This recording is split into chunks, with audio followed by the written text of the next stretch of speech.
សួស្តីអ្នកទាំងអស់គ្នាស្វាគមន៍មកកាន់វគ្គថ្មីថ្ងៃនេះដែរខ្ញុំនឹងនិយាយអំពីតួអង្គស៊ីងអ៊ីម្ដងទៀតខ្ញុំគិតថាស៊ីងអ៊ីខឹងគោចង់វាយរទេះព្រោះនៅក្នុងវគ្គហ្នឹងគឺស៊ីងអ៊ីបញ្ហាជាមួយនឹងឆៅជឺដែលកូនប្រុសរបស់ឆៅហ្នឹងចង់ធ្វើដំណើរតាមទ្វារសេះសអាងតែអំណាចឪពុករបស់ខ្លួនចង់ធ្វើដំណើរផ្លូវកាត់ផ្លូវសេះសហ្នឹងគឺជាផ្លូវសម្រាប់ព្រះមហាក្សត្រជាអ្នកឆ្លងកាត់ទេតែតោះជាមួយនឹងមន្ត្រីនិងបងប្អូនឬក៏ប្រជាជនទូទៅគឺមិនអាចឆ្លងកាត់តាមទ្វារនឹងបានទេប៉ុន្តែស៊ីងអ៊ីគឺមករារាំងមិនឲ្យឆៅជឺធ្វើដំណើរតាមនឹងទេព្រោះយកច្បាប់យកមកអាងច្បាប់គឺជាច្បាប់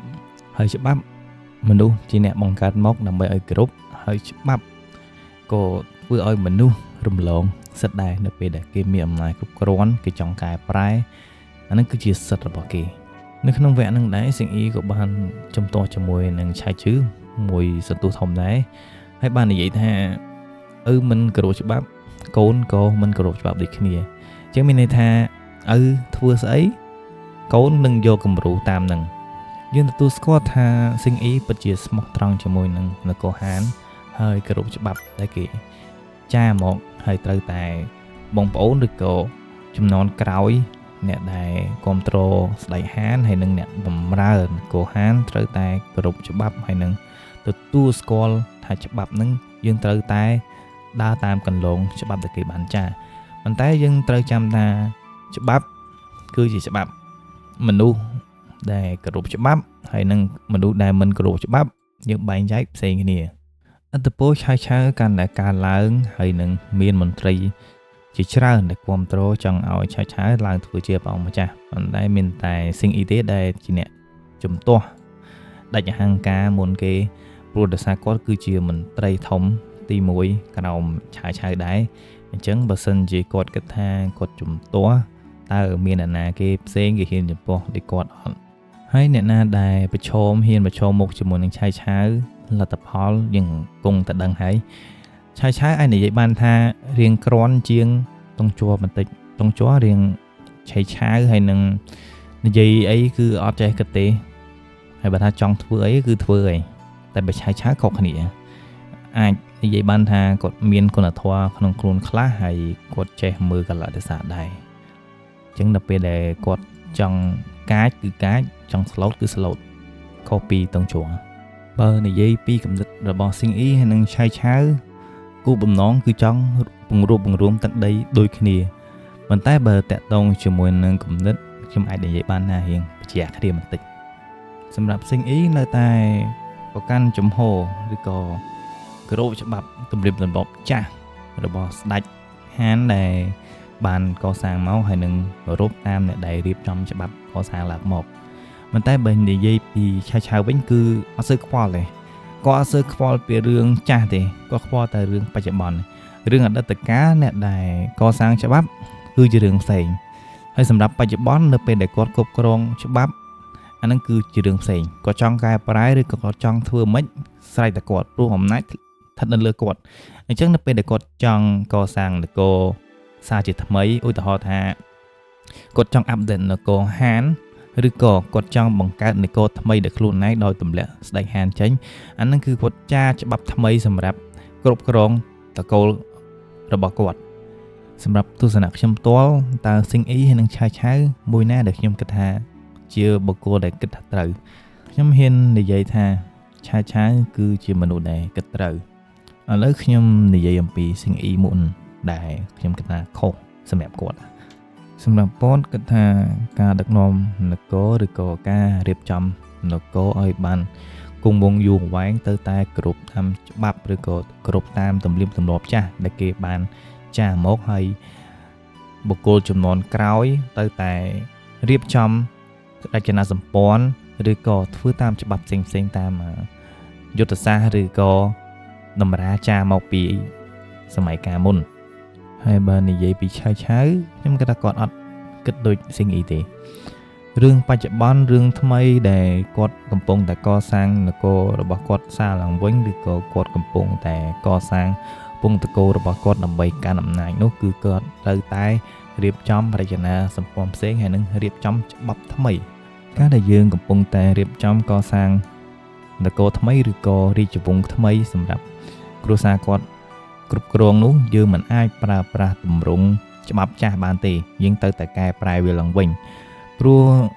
ឆាយដឹងថាអាច្បាប់ចាស់ទាំងអស់នឹងហើយបានធ្វើឲ្យនឹកមហាហាននឹង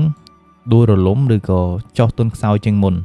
អញ្ចឹងនៅពេលដែលគាត់ឃើញពីបញ្ហាទាំងអស់ហ្នឹងហើយគាត់អត់ចង់ដើរតាមកន្លងចាស់ទេមិនចង់ឲ្យថ្ងៃមុខទៅមាននរណាគេបះបោឬក៏មាននរណាគេមានអំណាចគ្រប់គ្រាន់សម្រាប់បំផ្លាញរាជវង្សដែលគាត់បានបង្កើតឡើងមកទេគាត់គិតពីកូនរបស់គាត់អ្នកដែលស្នងតំណែងពីគាត់មិនមែនថាគាត់គិតថាឥឡូវក្នុងពេលដែលគាត់កំពុងតែកាន់កាប់អំណាចនោះទេអញ្ចឹងច្បាប់ថ្មីគឺជាជំរើសមួយដែលល្អសម្រាប់គាត់ចង់បង្កើតវាឡើងនៅក្នុងសង្គមយើងសពថ្ងៃក៏ដូចគ្នាយើ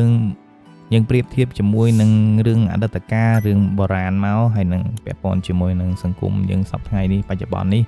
វាដូចតែគ្នានឹងពេលខ្លះយើងកន្លងចាស់យើងនៅតែដើរប៉ុន្តែបើសិនជាយើងចេះអាប់ដេតកន្លងចាស់ហ្នឹងទៀតវាធ្វើឲ្យ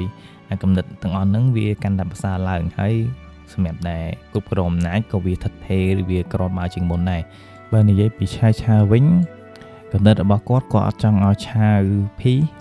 ចង់ឡើងក្រមអំណាចជំនួសគាត់ទេព្រោះតែគាត់ស្រឡាញ់ឆាជឺប៉ុន្តែសិងអ៊ីបានចំទាស់ថាបុរាណគេចាមកថាត្រូវតែឲ្យកូនបងក្រងស្នងតំណែងបន្តប៉ុន្តែឆាគាត់គិតផ្សេងពីនឹងសម្រាប់មនុស្សណាដែលមានសមត្ថភាព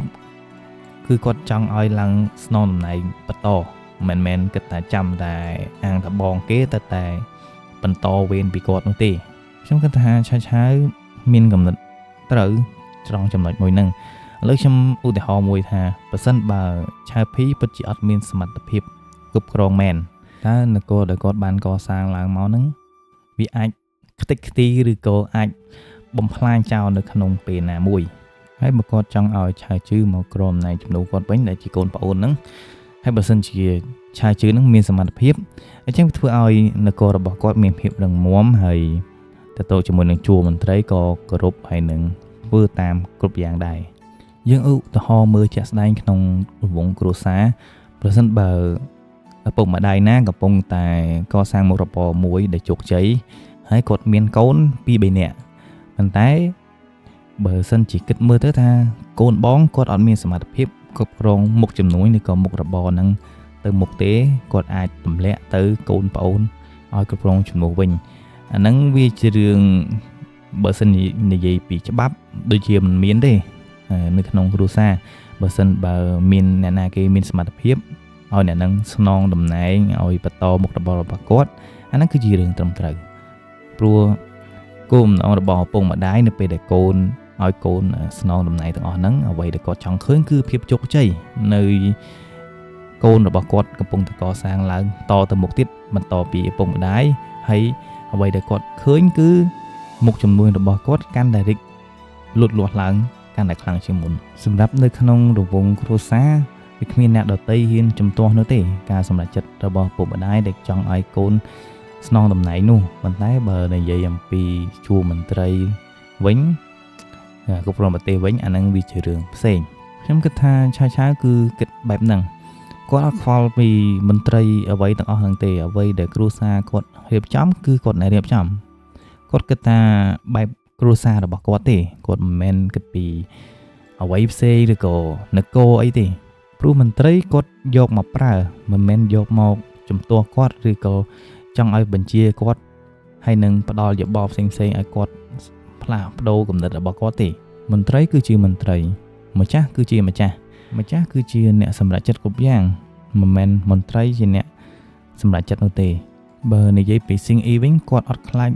ស្លាប់ទើបគាត់ហ៊ានជំទាស់ដោយបើកចំហហ្នឹងតែបើមន្ត្រីផ្សេងគឺគេខ្លាចស្លាប់អញ្ចឹងគឺគេចេះចាក់បដ ாய் តាមអ្វីជាក់ស្ដែងដែលនៅចំពោះមុខ